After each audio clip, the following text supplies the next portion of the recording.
नमस्कार, जय हिंद, वंदे मातरम दोस्तों। पश्चिमी बंगाल में इस बार बनेगी किसकी सरकार और कौन बनेगा पश्चिमी बंगाल का अगला नया मुख्यमंत्री? क्या इस बार भी पश्चिमी बंगाल में ममता बनर्जी की पार्टी अपनी सरकार रिपीट करने में कामयाब हो पाएगी या फिर इस बार पश्चिमी बंगाल में भारतीय जनता पार्टी बड़ा उलटफेर करने में कामयाब हो पाएगी? जी हाँ दोस्तों, पश्चिमी बंगाल एक ऐसा राज्य है जहाँ पर राजनीति हमेशा से ही गर्म रहती है और यहाँ पर 2026 में होने वाले विधानसभा चुनाव में इस बार कौन सी पार्टी जो है बाजी मारती हुई दिखाई दे रही है, इसे लेकर आपको बताएंगे।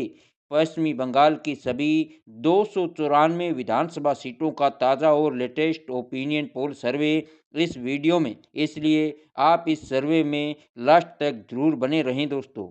जी हाँ दोस्तों, पश्चिमी बंगाल में इस बार तृणमूल कांग्रेस अपनी सरकार बना पाने में कामयाब हो पाएगी या फिर कोई नया चेहरा जो है इस बार पश्चिमी बंगाल की राजनीति के अंदर देखने को मिलेगा।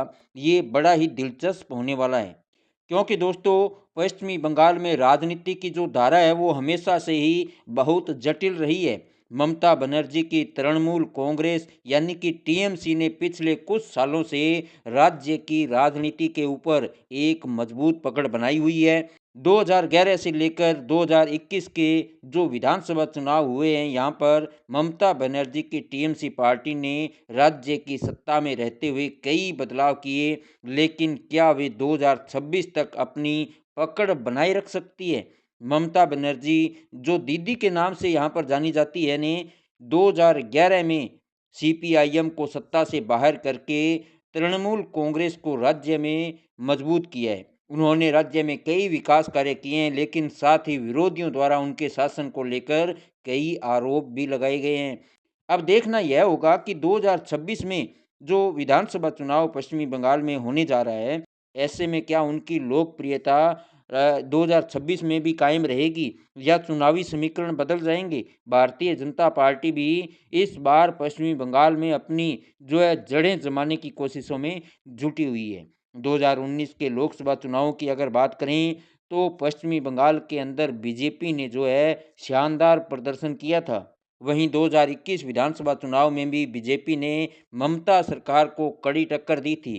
क्या ऐसे में 2026 के जो विधानसभा चुनाव हैं, इनके अंदर बीजेपी पश्चिमी बंगाल की सत्ता बदलने में सफल हो पाएगी? ऐसे में भारतीय जनता पार्टी के लिए यह विधानसभा चुनाव जो 2026 के अंदर विधानसभा चुनाव पश्चिमी बंगाल में होने जा रहे हैं, एक नया मोड़ ले सकती है, क्योंकि 2021 में बंगाल के अंदर कांग्रेस और वामपंथी दलों का कमजोर प्रदर्शन भारतीय जनता पार्टी के लिए अवसर बना हुआ है। वहीं पश्चिमी बंगाल में वामपंथी दलों का भी एक लंबा इतिहास रहा है, लेकिन हाल के कुछ वर्षों में उनका प्रभाव काफ़ी घटा है। हालांकि 2026 के चुनाव में वामपंथी गठबंधन को लेकर क्या नए समीकरण बन सकते हैं? क्या यह गठबंधन ममता और बीजेपी के बीच संतुलन बनाने में सफल होगा? पश्चिमी बंगाल की राजनीति में एक और महत्वपूर्ण फैक्टर है युवा वोटर्स। सोशल मीडिया का बढ़ता प्रभाव और एक नई पीढ़ी के नेता जो बदलाव की बात कर रहे हैं, इस चुनाव को एक नया मोड़ दे सकते हैं। क्या युवा वोटर्स बीजेपी, टीएमसी या फिर किसी नए गठबंधन के पक्ष में आएंगे? यह चुनावी परिणामों को प्रभावित कर सकता है। पश्चिमी बंगाल का भविष्य किसके हाथों में होगा, यह कहना अभी मुश्किल है।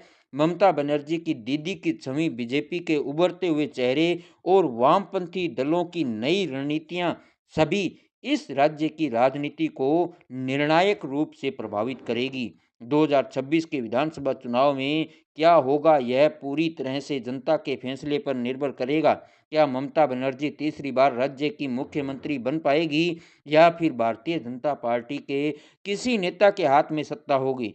पश्चिमी बंगाल का राजनीति का यह खेल बहुत कुछ बदलने वाला है और सबकी नज़रें जो है 2026 के विधानसभा चुनाव पर टिकी हुई है। तो आइए दोस्तों जान लेते हैं पश्चिमी बंगाल की सभी 294 विधानसभा सीटों का ताज़ा और लेटेस्ट ओपिनियन पोल सर्वे जो कि पश्चिमी बंगाल की जनता के बीच से निकल कर आया है। आखिर 2026 के विधानसभा चुनाव को लेकर पश्चिमी बंगाल की जनता की जो राय है वो क्या है? तो सबसे पहले दोस्तों पश्चिमी बंगाल के कलिम्पोंग ज़िले की एक विधानसभा की सीट की अगर यहाँ पर बात करें तो यहाँ पर जो इस बार के विधानसभा चुनाव में भारतीय जनता पार्टी जो है इस एक सीट पर जीत हासिल करती हुई नज़र आ रही है। तो वहीं टीएमसी, कांग्रेस और अन्य जो पार्टियां हैं, क्षेत्रीय पार्टियां, उनके खाते में यहाँ पर शून्य सीट जाती हुई दिखाई दे रही है। वहीं दोस्तों अब बात करें अगले ज़िले झाड़ग्राम की, तो यहाँ पर 4 विधानसभा सीटें हैं और यहाँ पर भी बीजेपी इस बार ज़बरदस्त प्रदर्शन करती हुई दिखाई दे रही है।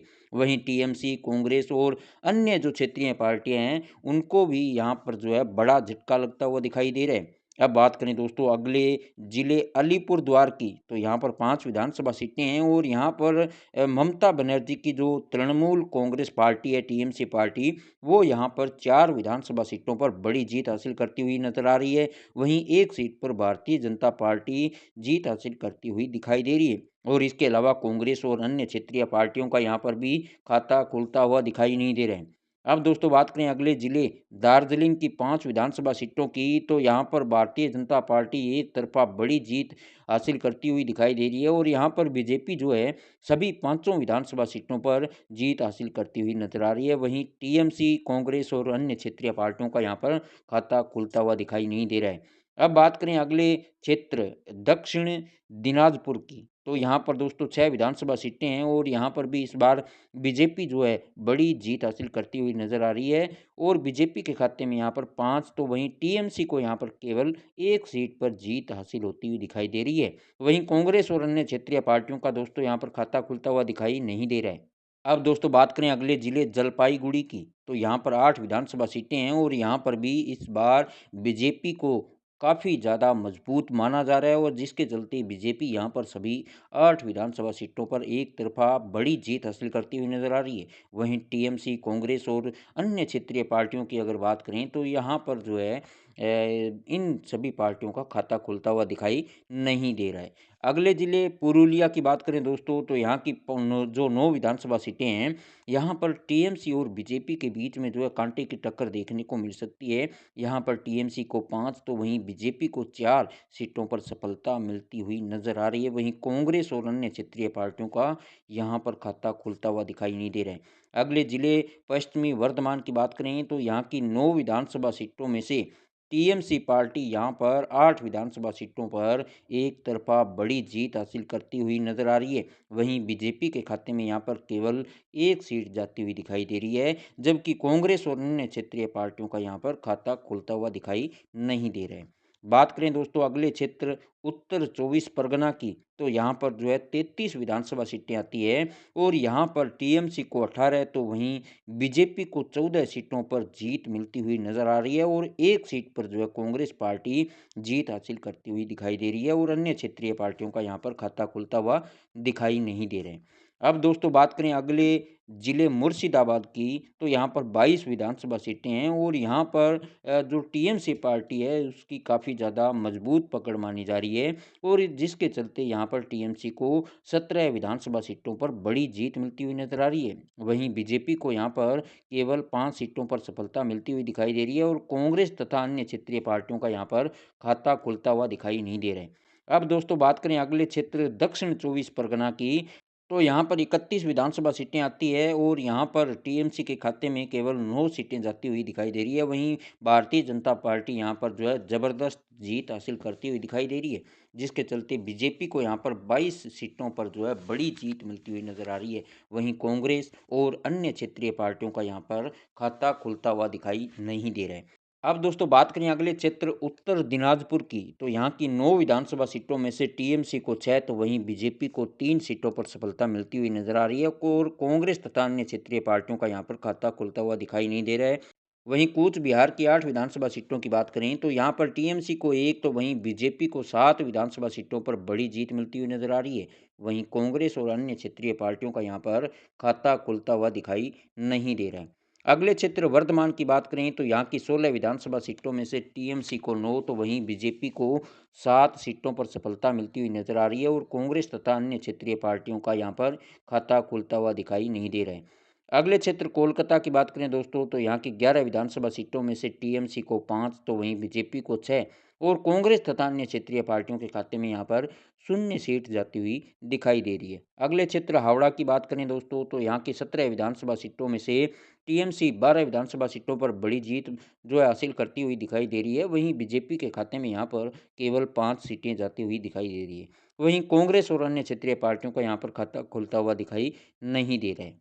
अब दोस्तों अगले क्षेत्र हुगली की बात करें, तो यहाँ की 18 विधानसभा सीटों में से टीएमसी को केवल 5 सीटों पर सफलता मिलती हुई नजर आ रही है। वहीं बीजेपी यहाँ पर 13 विधानसभा सीटों पर बड़ी जीत हासिल कर सकती है और इसके अलावा कांग्रेस तथा अन्य क्षेत्रीय पार्टियों का यहाँ पर खाता खुलता हुआ दिखाई नहीं दे रहा है। अगले जिले नादिया की बात करें दोस्तों, तो यहाँ की 15 विधानसभा सीटों में से टीएमसी को 6, तो वहीं बीजेपी को 9 और कांग्रेस तथा अन्य क्षेत्रीय पार्टियों को यहाँ पर शून्य सीट मिलती हुई दिखाई दे रही है। अगले क्षेत्र पश्चिमी मेदिनीपुर की बात करें दोस्तों, तो यहाँ की 15 विधानसभा सीटों में से टीएमसी को 5, तो वहीं बीजेपी को 10 विधानसभा सीटों पर सफलता मिलती हुई नजर आ रही है। वहीं कांग्रेस और अन्य क्षेत्रीय पार्टियों का यहाँ पर खाता खुलता हुआ दिखाई नहीं दे रहा है। अगले क्षेत्र पूर्वी मेदिनीपुर की बात करें दोस्तों, तो यहाँ की 16 विधानसभा सीटों पर भी बीजेपी जो है बड़ी जीत हासिल करती हुई नजर आ रही है और बीजेपी के खाते में यहाँ पर 13 सीटें जाती हुई दिखाई दे रही है। तो वहीं टीएमसी के खाते में केवल 3 सीट यहाँ पर जाती हुई नजर आ रही है और इसके अलावा कांग्रेस और अन्य क्षेत्रीय पार्टियों का यहाँ पर खाता खुलता हुआ दिखाई नहीं दे रहा है। अगले क्षेत्र बांकुड़ा की बात करें दोस्तों, तो यहाँ की 13 विधानसभा सीटों में से टीएमसी को 5 और बीजेपी को यहाँ पर 8 सीटों पर जीत मिलती हुई नजर आ रही है और कांग्रेस तथा अन्य क्षेत्रीय पार्टियों का यहाँ पर भी खाता खुलता हुआ दिखाई नहीं दे रहा है। अब दोस्तों अगले क्षेत्र मालदह की बात करें, तो यहाँ की 12 विधानसभा सीटों में से टीएमसी को 3, तो वहीं बीजेपी को 9 सीटों पर सफलता मिलती हुई नजर आ रही है और इसके अलावा कांग्रेस तथा अन्य क्षेत्रीय पार्टियों का खाता खोलता हुआ यहाँ पर दिखाई नहीं दे रहा है। अगले क्षेत्र बीरभूम की बात करें, तो यहाँ की 11 विधानसभा सीटों में से टीएमसी को 4, तो वहीं बीजेपी को 7 और कांग्रेस तथा अन्य क्षेत्रीय पार्टियों को यहाँ पर शून्य सीट मिलती हुई नजर आ रही है। तो दोस्तों इस प्रकार पश्चिमी बंगाल की जो सभी 294 विधानसभा सीटों हैं का जो लेटेस्ट सर्वे है वो अब हमारी स्क्रीन पर सामने निकल कर आ चुका है।